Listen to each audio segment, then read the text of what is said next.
di dalam ibadah pada pagi hari ini dengan tema menyambut Kristus dalam kelemah lembutan kepada sesama. Jemaat diundang untuk bangkit berdiri. Mari kita masuk pada panggilan beribadah dengan menyanyikan pujian dari Kidung Jemaat nomor 60, bait yang pertama, Hai makhluk alam semesta.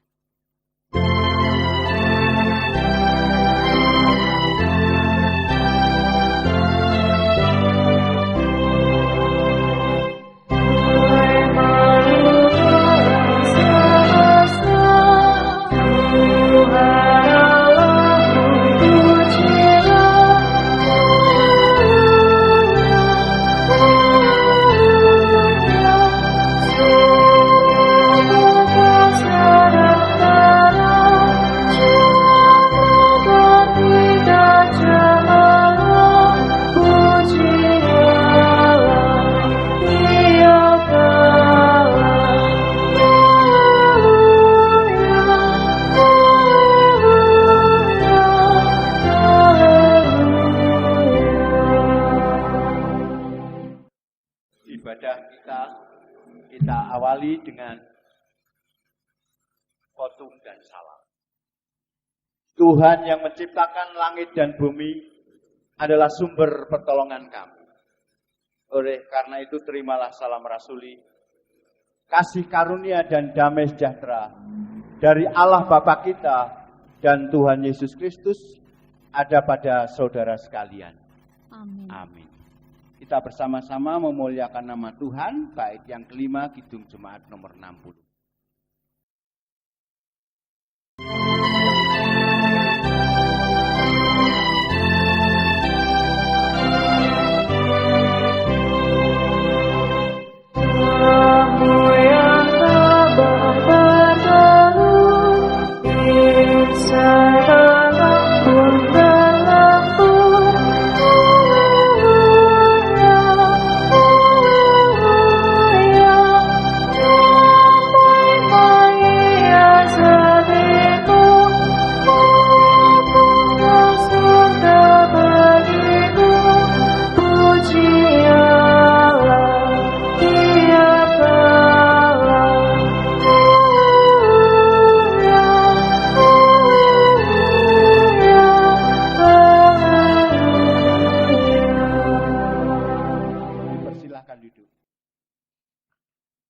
Kita masuk pada pengakuan dosa dengan bersama-sama mendengarkan pembacaan hukum kasih yang terambil dari Injil Matius 22 ayat ke-37 sampai 40. Jawab Yesus kepadanya, "Kasihilah Tuhan Allahmu dengan segenap hatimu dan dengan segenap jiwamu dan dengan segenap akal budimu. Itulah hukum yang terutama dan yang pertama. Dan hukum yang kedua, yang sama dengan itu ialah, kasihilah sesamamu manusia seperti dirimu sendiri. Pada kedua hukum inilah tergantung seluruh hukum Taurat dan kitab para nabi." Jemaat milik Tuhan, kita bersama-sama mengakui bahwa kita tidak sempurna dalam nyatakan hukum kasih ini di dalam kehidupan kita sehari-hari. Mari kita bersama-sama wujud nyatakan penyesalan atas setiap dosa dan kesalahan kita lewat pujian dari Kidung Jemaat nomor 467. Kita pujikan bait yang pertama.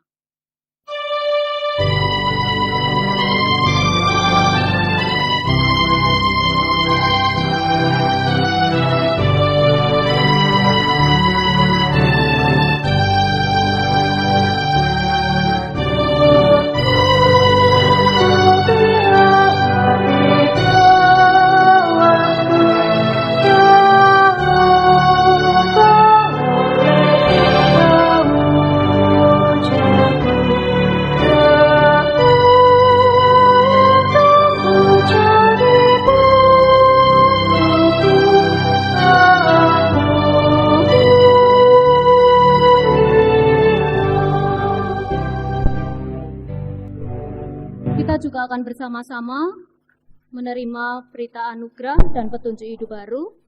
Adapun berita anugerah dari Tuhan terambil dari Kitab Kejadian pasal yang ke-22, ayat 1 sampai ke 14. Setelah semuanya itu Allah mencoba Abraham. Ia berfirman kepadanya, "Abraham," lalu sahutnya, "Ya Tuhan," firman-Nya, "ambillah anakmu yang tunggal itu yang engkau kasihi, yakni Ishak. Pergilah ke tanah Moria dan persembahkanlah dia di sana sebagai korban bakaran pada salah satu gunung yang akan kukatakan kepadamu." Keesokan harinya pagi-pagi bangunlah Abraham. Ia memasang pelana keledainya dan memanggil 2 orang bujangnya beserta Ishak, anaknya. Ia membelah juga kayu untuk korban bakaran itu. Lalu berangkatlah ia dan pergi ke tempat yang dikatakan Allah kepadanya. Ketika pada hari ketiga Abraham melayangkan pandangnya, kelihatanlah kepadanya tempat itu dari jauh. Kata Abraham kepada kedua bujangnya itu, "Tinggallah kamu di sini dengan keledai ini.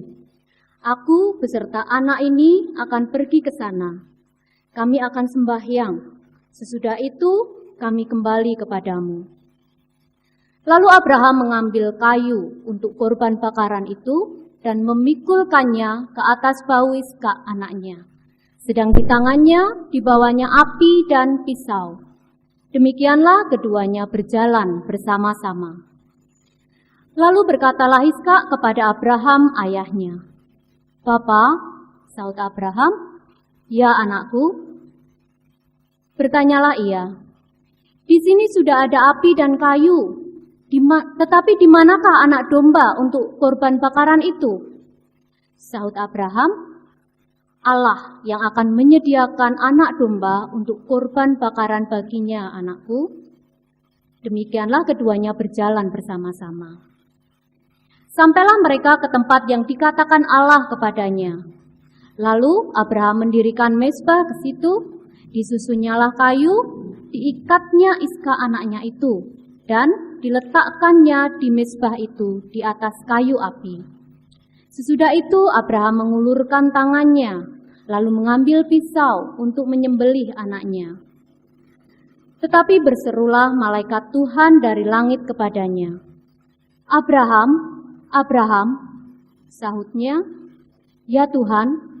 Lalu ia berfirman, "Jangan bunuh anak itu, dan jangan kau apa-apakan dia, sebab telah ku ketahui sekarang bahwa engkau takut akan Allah, dan engkau tidak segan-segan untuk menyerahkan anakmu yang tunggal kepadaku." Lalu Abraham menoleh dan melihat seekor domba jantan di belakangnya yang tanduknya tersangkut dalam belukar. Abraham mengambil domba itu, lalu mengorbankannya sebagai korban bakaran pengganti anaknya. Dan Abraham menamai tempat itu Tuhan menyediakan. Sebab itu sampai sekarang dikatakan orang, di atas gunung Tuhan akan disediakan. Sementara petunjuk hidup baru yang diberikan oleh Tuhan untuk kita diambil dari Roma 6 ayat 12 hingga ke 23. Sebab itu hendaklah dosa jangan berkuasa lagi di dalam tubuhmu yang fana, supaya kamu jangan lagi menuruti keinginannya. Dan janganlah kamu menyerahkan anggota-anggota tubuhmu kepada dosa untuk dipakai sebagai senjata kelaliman. Tetapi serahkanlah dirimu kepada Allah sebagai orang-orang yang dahulu mati, tetapi yang sekarang hidup. Dan serahkanlah anggota-anggota tubuhmu kepada Allah untuk menjadi senjata-senjata kebenaran. Sebab kamu tidak akan dikuasai lagi oleh dosa, karena kamu tidak berada di bawah hukum Taurat, tetapi di bawah kasih karunia. Jadi bagaimana? Apakah kita akan berbuat dosa karena kita tidak berada di bawah hukum Taurat, tetapi di bawah kasih karunia? Sekali lagi, tidak. Apakah kamu tidak tahu bahwa apabila kamu menyerahkan dirimu kepada seseorang sebagai hamba untuk mentaatinya, kamu adalah hamba orang itu yang harus kamu taati, baik dalam dosa yang memimpin kamu kepada kematian maupun dalam ketaatan yang memimpin kamu kepada kebenaran? Tetapi syukurlah kepada Allah. Dahulu memang kamu hamba dosa, tetapi sekarang kamu dengan segenap hati telah mentaati pengajaran yang telah diteruskan kepadamu. Kamu telah dimerdekakan dari dosa dan menjadi hamba kebenaran. Aku mengatakan hal ini secara manusia karena kelemahan kamu. Sebab sama seperti kamu telah menyerahkan anggota-anggota tubuhmu menjadi hamba kecemaran dan kedurhakaan yang membawa kamu kepada kedurhakaan. Demikian hal, kamu sekarang harus menyerahkan anggota-anggota tubuhmu menjadi hamba kebenaran yang membawa kamu kepada pengudusan. Sebab waktu kamu hamba dosa, kamu bebas dari kebenaran. Dan buah apakah yang kamu petik daripadanya? Semuanya itu menyebabkan kamu merasa malu sekarang, karena kesudahan semuanya itu ialah kematian. Tetapi sekarang, setelah kamu dimerdekakan dari dosa, dan setelah kamu menjadi hamba Allah, kamu beroleh buah yang membawa kamu kepada pengudusan, dan sebagai kesudahannya ialah hidup yang kekal.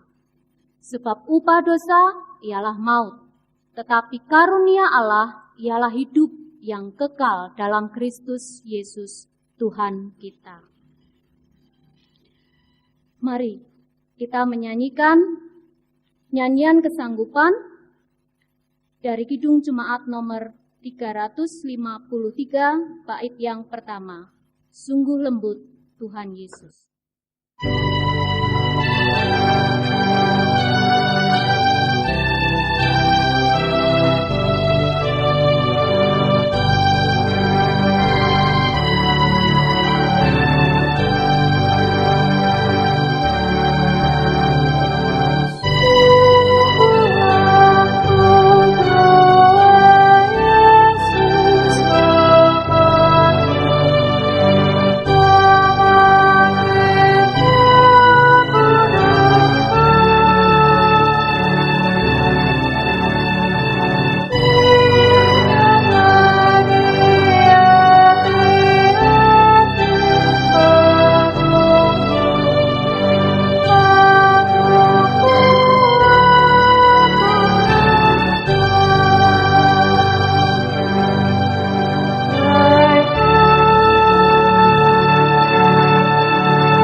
Jemaat milik Tuhan, saatnya kita memberikan persembahan.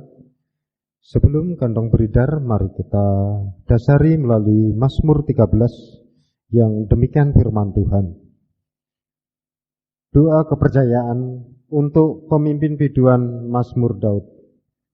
Beberapa lama lagi Tuhan kau lupakan aku terus menerus. Berapa lama lagi kau sembunyikan wajahmu terhadap aku? Berapa lama lagi aku harus menaruh kekhawatiran dalam diriku dan bersedih hati sepanjang hari? Berapa lama lagi musuhku meninggikan diri atasku? Pandanglah kiranya, jawablah aku, ya Tuhan Allahku. Buatlah mataku bercahaya, supaya jangan aku tertidur dan mati. Supaya musuhku jangan berkata, aku telah mengalahkan dia, dan lawan-lawanku bersorak-sorak apabila aku goyah. Tetapi Pada kasih setiamu aku percaya. Hatiku bersorak-sorak karena penyelamatanmu. Aku mau menyanyi untuk Tuhan karena Ia telah berbuat baik kepadaku.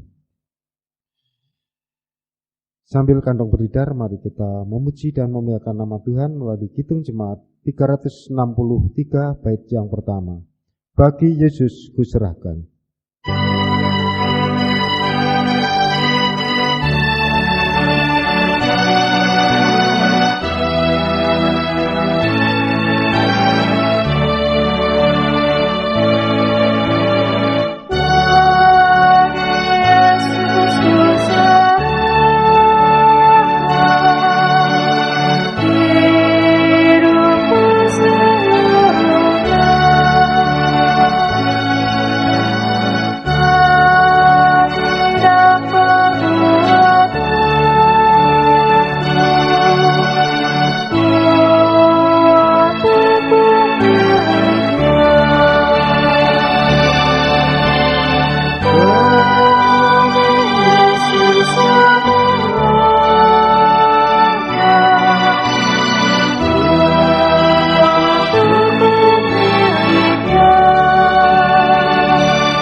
Jemaat kami undang berdiri, mari kita berdoa.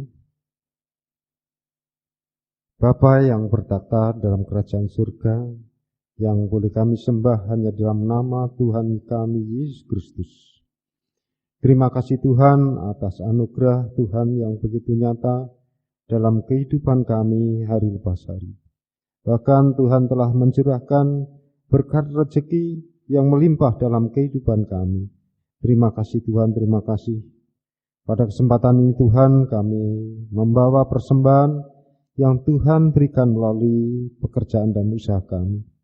Kiranya Tuhan Kau sucikan, Engkau jadikan sebagai sarana untuk memuji dan memuliakan nama Tuhan di gereja kami. Terima kasih Tuhan, terima kasih. Dan kalau sebentar kami akan mendengarkan firman Tuhan melalui Bapak Pendeta kami Setia Utomo.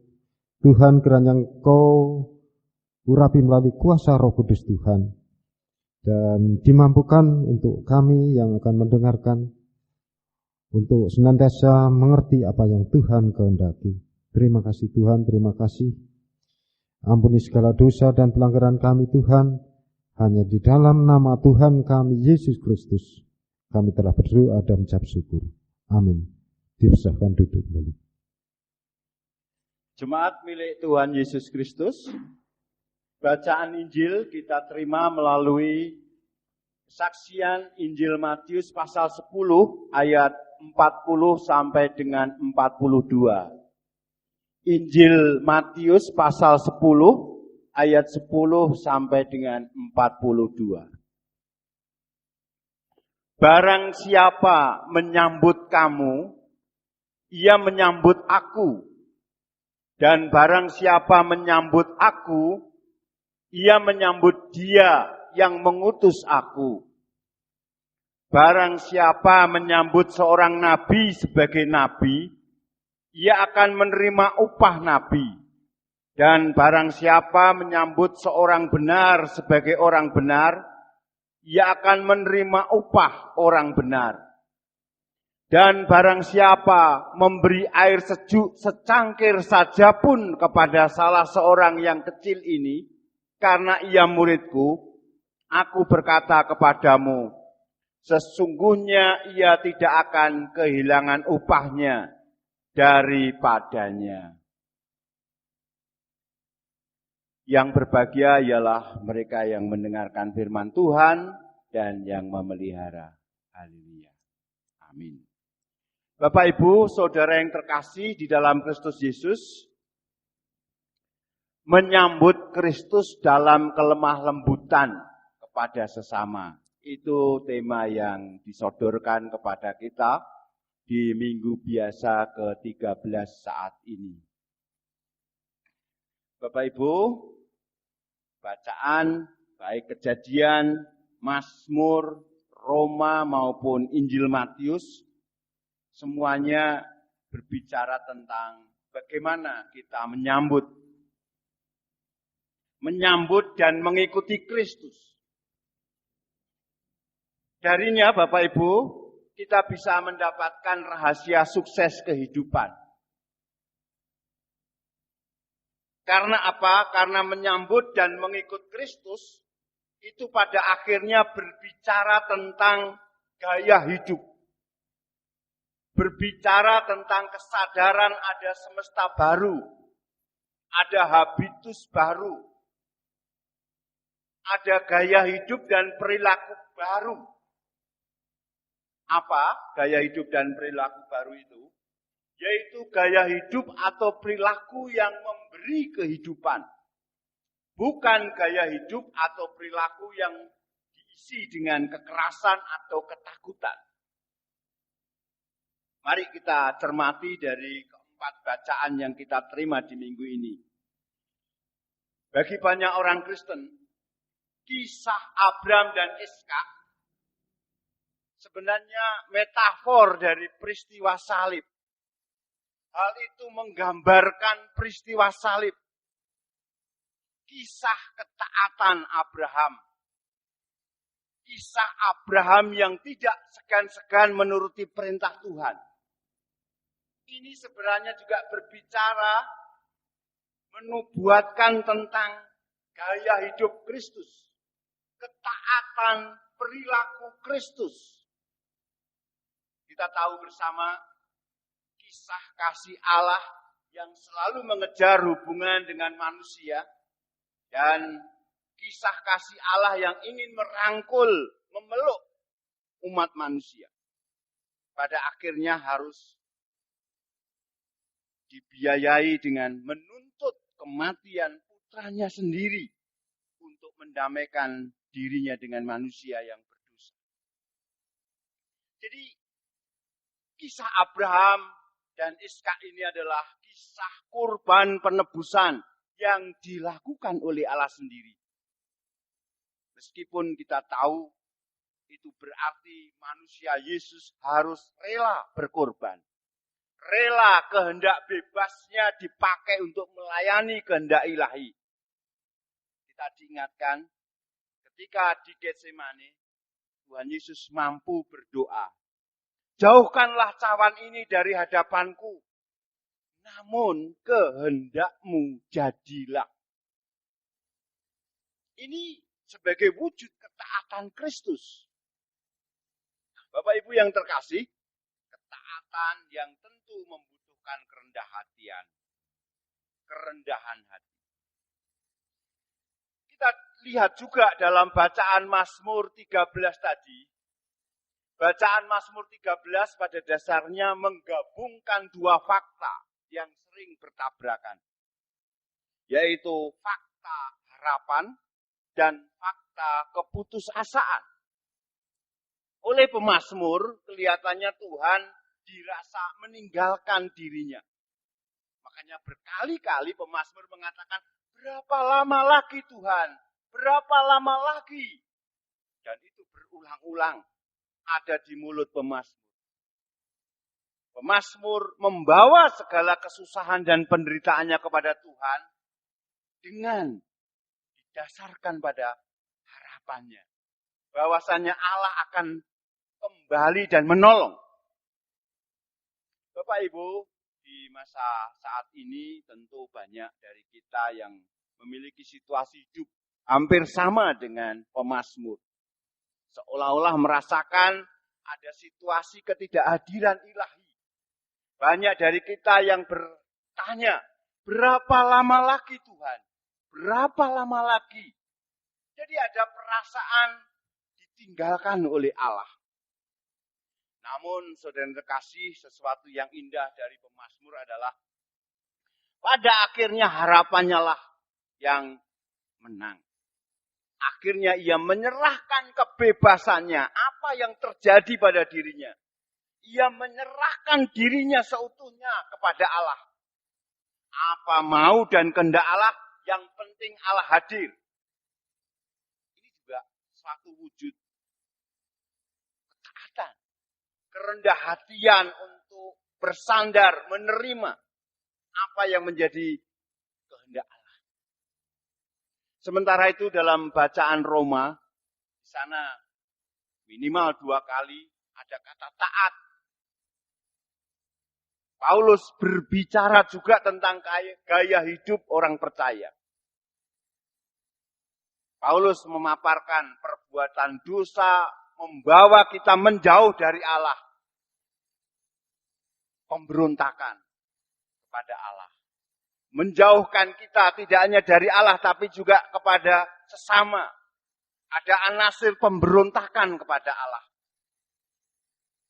Namun sebaliknya, karya anugerah Allah justru membangun komunitas. Karya anugerah Allah justru memulihkan jiwa, membangun kedamaian. Itu semua karena ketaatan, karena kedisiplinan. Sekali lagi Bapak Ibu, 3 bacaan, baik kitab Kejadian, baik Mazmur maupun Roma, itu masalah gaya hidup. Masalah perilaku baru. Habitat dan habitus yang baru. Mungkin saya mau mengajak refleksi sebentar aja. Apakah gaya hidup dan perilaku pribadi kita akan mendukung new normal? Mencegah penyebaran. Apakah gaya hidup dan perilaku komunitas kita mencerminkan jalan keselamatan Allah? Ataukah gaya hidup diri kita dan komunitas kita justru lebih menonjolkan kepentingan diri kita, pemberontakan kita, hedonisme kita, apa maunya kita sendiri? Lebih dalam kita lihat dalam bacaan Injil, di sana merupakan kata-kata Tuhan Yesus yang menghubungkan relasi kita dengan orang lain, itu terkait dengan relasi kita dengan Tuhan. Siapa yang menyambut kita, itu berarti menyambut Kristus. Siapa yang menyambut Kristus, itu berarti menyambut yang mengutus Kristus. Kita menyambut Tuhan Yesus. Sehingga melalui itu kita bisa menghampiri, bisa bertemu dengan sesama kita sebagai sesama umat yang dikasihi oleh Allah. Upaya menyambut Kristus itu menghasilkan tindakan solidaritas. Kita memandang egaliter terhadap sesama kita. Sama-sama sebagai umat yang membutuhkan penebusan. Dalam kita menyambut Kristus mendatangkan damai sejahtera yang terpancar melalui kehidupan kita. Kita memiliki kepedulian terhadap mereka yang rentan. Dalam kita menyambut Kristus itu mengubah hidup kita. Itu mengubah juga lingkungan kita. Mengapa seperti itu? Karena kita diberkati, sehingga melalui berkat itu muncul kemurahan hati, muncul kelemah lembutan. Sehingga kedekatan kita dengan Bapa akan mengalir kepada sesama. Jadi Bapak Ibu, kesimpulannya, keempat bacaan semua mengerucut dalam satu topik. Gaya hidup baru, perilaku baru, ketaatan. Dan wujud ketaatan adalah kerendah hatian dan kelemah lembutan kepada sesama. Berani menyerahkan kehendak kita, kehendak bebas kita, demi melayani Tuhan. Demi melayani sesama. Demi melayani Allah kehidupan. Memang berat untuk melepaskan ego kita. Tapi itu sesuatu yang indah. Sebab yang kita layani lebih besar dan lebih agung dari diri kita. Amin. Saat teduh untuk kita.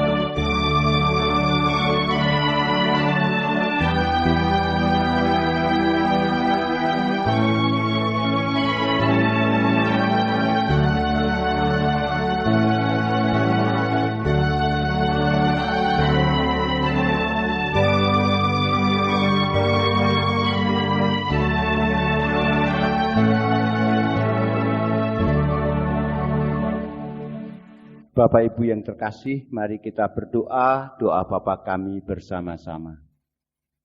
Bapa kami yang di surga, dikuduskanlah namamu, datanglah kerajaanmu, jadilah kehendak-mu di bumi seperti di surga. Berikanlah kami pada hari ini makanan kami yang secukupnya, dan ampunilah kami akan kesalahan kami, seperti kami juga mengampuni orang yang bersalah kepada kami. Dan janganlah membawa kami ke dalam pencobaan, tetapi lepaskanlah kami daripada yang jahat. Karena Engkaulah yang punya kerajaan dan kuasa dan kemuliaan sampai selama-lamanya. Amin. Kita respon firman Tuhan dengan kidung jemaat 432, jika padaku ditanyakan.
Jemaat kami undang berdiri. Bersama umat Tuhan di seluruh dunia, mari kita perbarui iman kita melalui pengakuan iman rasuli. Mari kita ucapkan bersama-sama. Aku percaya kepada Allah, Bapa yang Maha Kuasa, Khalik langit dan bumi, dan kepada Yesus Kristus, anaknya yang tunggal Tuhan kita, yang dikandung daripada Roh Kudus, lahir dari darah Maria, yang menderita di bawah pemerintahan Pontius Pilatus, disalibkan, mati dan dikuburkan, turun ke dalam kerajaan maut. Pada hari yang ketiga, bangkit pula dari antara orang mati, naik ke surga, duduk di sebelah kanan Allah, Bapa yang Maha Kuasa, dan akan datang dari sana untuk menghakimi orang yang hidup dan mati. Aku percaya kepada Roh Kudus, gereja yang kudus dan am, persekutuan orang kudus, pengampunan dosa, kebangkitan daging, dan hidup yang kekal. Amin. Jemaat milik Tuhan Yesus Kristus, mari kita wujudkan upaya menyambut Tuhan dengan ketaatan kita. Sama seperti Abraham, sama seperti Tuhan Yesus, sama seperti pemazmur. Demikian pula bersama-sama dengan segenap orang percaya, kita wujudkan ketaatan kita dengan kerendahan hati, juga kelemah lembutan kepada sesama. Oleh karena itu terimalah berkat Tuhan. Kasih karunia Tuhan Yesus Kristus dan kasih Allah serta persekutuan Roh Kudus menyertai saudara sekalian. Amin. Kita akhiri dengan bait yang kedua, Kidung Jemaat 432.